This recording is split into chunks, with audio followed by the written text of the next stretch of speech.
નમસ્તે મિત્રો, તમારું સ્વાગત છે મારી યુટ્યુબ ચેનલમાં। આજે આપણે માહિતી મેળવવાની છે વહાલી દીકરી યોજના વિશે। તેમાં દીકરીને મળશે 1,10,000 રૂપિયાની સહાય।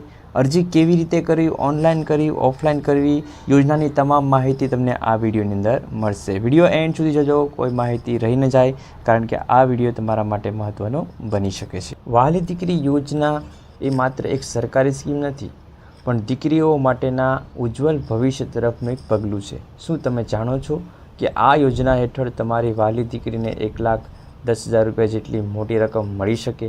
ગુજરાત સરકારના દીકરીના જન્મથી માંડીને તેના શિક્ષણ સુધીના દરેક તબક્કાને આર્થિક મદદ પૂરી પાડીને સમાજમાં દીકરીઓનું સ્થાન મજબૂત બનાવવા માંગે છે।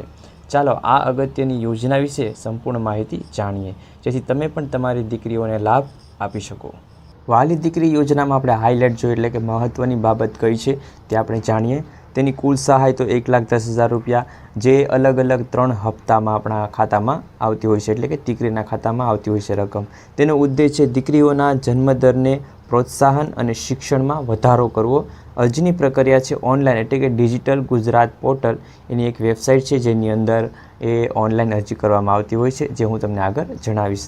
હવે લાભાર્થી છે તે 2/8/2019 પછી જન્મેલી દીકરીઓ આ યોજનાનો લાભ લઈ શકે છે, તે ખાસ નોંધ કરવું। વહાલી દીકરી યોજનાનો હેતુ શું છે તેના વિશે આપણે જાણીએ તો ભારત સરકાર અને ગુજરાત સરકાર કન્યાઓ માટે બેટી બચાવો, બેટી પઢાઓ જેવી અનેક યોજનાઓ ચલાવે છે। મહિલા અને બાળ વિકાસ વિભાગ દ્વારા શરૂ કરાયેલી વહાલી દીકરી યોજનાનો મુખ્ય ઉદ્દેશ ખૂબ જ સ્પષ્ટ છે। આ યોજનામાં દીકરીઓના જન્મદર વધારવા, તેમના શિક્ષણો માટે પ્રોત્સાહન કરવા, બાળ લગ્ન અટકાવવા અને સમાજમાં સ્ત્રીઓનું સર્વાંગી અશક્તિકરણ કરવા આશયથી બનાવવામાં આવી છે। આ યોજના થકી દીકરીઓનું શિક્ષણ અટકતું નથી અને તેનું ભવિષ્ય સુરક્ષિત બને છે, એટલે કે તે ભવિષ્યમાં આગળ વધી શકે છે, તેનો મુખ્ય હેતુ છે। વહાલી દીકરી યોજનાની પાત્રતા અને લાભ, તેના વિશે આપણે વાત કરીએ તો આ યોજનાનો લાભ લેવા માટે કેટલીક શરતોનું પાલન કરવું જરૂરી છે, જેમ કે દીકરીઓ ગુજરાતીની નાગરિક હોવી જોઈએ અને તેનો જન્મ 2/8/2019ના રોજ કે ત્યારબાદ થયેલો હોવો જોઈએ।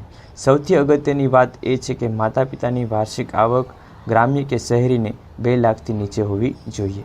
સહાયની વાત કરીએ તો લાભાર્થીઓ દીકરીઓને 1,10,000 રૂપિયાની રકમ અલગ અલગ 3 તબક્કામાં મળે છે, જે મેં અગાઉ તમને જણાવેલું। 1,10,000 રૂપિયાની સહાય મળતી હોય તેમાં અલગ અલગ 3 હપ્તાનો સમાવેશ થાય છે।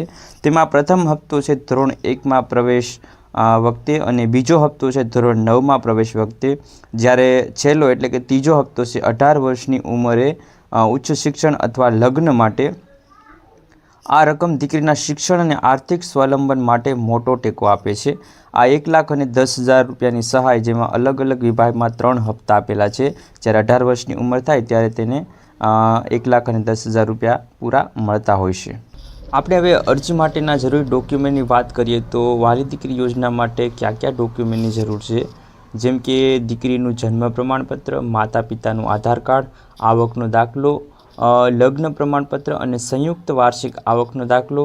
હવે ગુજરાત સરકારે સોગંદનામું રદ કરી અને સ્વઘોષણા એટલે કે સેલ્ફ ડિક્લેરેશનની પ્રક્રિયા દાખલ કરી છે, જેનાથી અરજી કરવાની પ્રક્રિયા સરળ બને।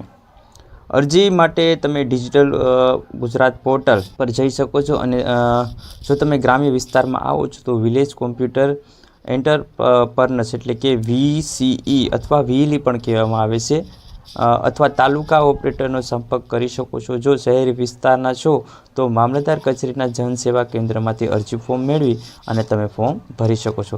તમામ ડોક્યુમેન્ટ સાથે ઓરિજિનલ ફોર્મ જમા કરવાનું રહેશે અને સાથે અસર ડોક્યુમેન્ટ રાખવા પડશે। આ વહાલી દીકરી યોજના એ ગુજરાતી દીકરીઓ માટે એક વરદાન સમાન છે। આ યોજના માત્ર આર્થિક મદદ નહીં, પણ દીકરીઓના ગૌરવ અને સન્માનને પ્રોત્સાહન આપવાનું એક સાધન છે। જો તમે ઉપરની પાત્રતા ધરાવો છો તો જરા પણ વિલંબ કર્યા વિના તમારી વહાલી દીકરી માટે આ યોજનાનો લાભ લેવા અરજી કરો। આ સ્કીમ તમારી દીકરીઓના ભવિષ્યમાં વધુ મજબૂત બનાવે છે અને બનાવવા માટે ચોક્કસ મદદરૂપ થશે। જો વિડીયો ગમ્યો હોય તો લાઇક, કોમેન્ટ, તમારા મિત્રોને શેર કરજો। નવી માહિતી તમને આ ચેનલની અંદર મળતી રહેશે। અમારી સાથે જોડાઈ રહેવા માટે ચેનલને સબસ્ક્રાઈબ કરો અને તમે પણ આ યોજનાનો લાભ લો તો તમારા ભવિષ્યમાં તમને પણ ફાયદારૂપ બની શકે છે। તમારો દિવસ શુભ રહે। ધન્યવાદ। All the best.